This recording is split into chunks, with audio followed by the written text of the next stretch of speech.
It's day 2 of the second week of the Alex Murdaugh murder trial. Testimony today circled back on a piece of audio we heard from yesterday from an interview between Alex Murdaugh and state investigators done just 3 days after the murders. Take a listen.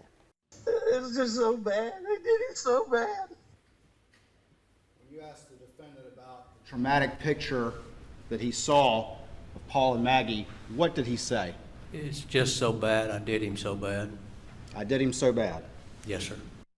Now we want to go over to Justin, who's joined by our trial analyst for the latest on that controversy today. And Tori, that's right. We had a lot going on today. They're inside the courtroom. We are now joined by our trial analysts, Kim Varner, Grant Varner, defense attorneys here in Greenville. So, gentlemen, thank you so much for joining us. We just heard that audio again. It was a crucial piece today. How, ultimately, what is your takeaway from it? And could this play into the long term with the I or they? I think that's going to be a topic that's brought up repeatedly. Obviously, it's a hot topic because defense addressed it immediately. I listened to the audio at the same time Grant did. Now, the odd thing is, I heard I very clearly, no question in my mind. Grant heard they. Then when they slowed the tape down because they knew that had to be addressed, it sounded like they when the tape is slowed down. But as a juror sitting back, you know, you're not going to change what they heard. Right. But you've got to consider, number one, he was hysterical. He was crying. He's upset. He is from the low country. He has a different accent. And if you heard I, what is he actually confessing to? Was it because he didn't treat his son well enough? He had ADD. He wasn't understanding, or he wasn't there to protect him? If it is I, what is the confession to? The prosecution is obviously going to say, slip of the tongue. He's confessing to murder. Yeah. The logical thing is this. If I was an investigator, and this person is always a subject, the spouse is, if he had heard I, the normal response would have been, wait a second, what did you just say? What do you mean by that? There was no follow-up questions, which made me have a question. Right. As a juror, I would. Now, that was my next question. Do you think the defense made some headway in basically kind of really nailing that down, saying to that SLED agent, hey, you didn't follow up on this? He said he just made a mental note, and then you didn't follow up until he said in the third interview, but then they didn't even address it then. No, it was never directly addressed. Right. And that's going to be part of what the defense is going to argue. They didn't follow up on the important stuff.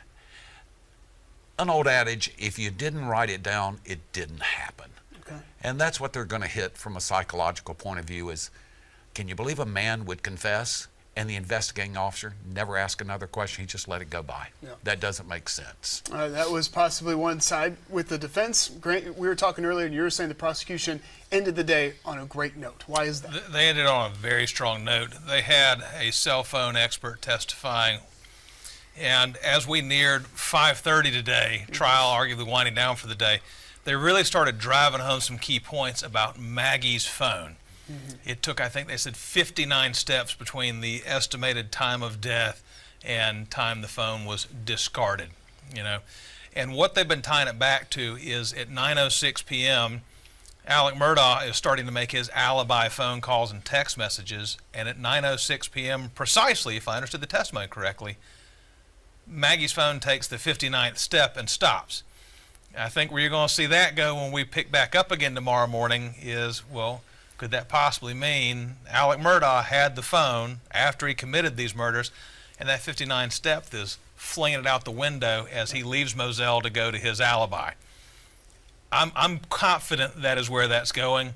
If I was sitting on the jury, it certainly would have had my attention. That was the testimony they've been working to get to all day. We saw, you know, one guy from the Secret Service through Charleston County. I couldn't unlock the phone. Okay, next guy up on Paul's phone. Were you able to unlock it? I was. It was Paul's birthday. Unlocked the phone. Right. The defense didn't have any questions for him. And then we start moving into, okay, now these are the experts that have analyzed the data extracted from these phones, and that's when it started getting interesting. I would be shocked if we didn't see more follow-up and driving these points home in the morning and tying it to 9:06 p.m. when Alex tries to start establishing an alibi. That's when the phone is discarded. Okay. Yeah, we knew a lot of that key pieces, though. That will be really nailing down that timeline of all those events that happened there in Colleton County. All right, partners, thank you so much for joining us. Thank you. Much more tomorrow. Tori? And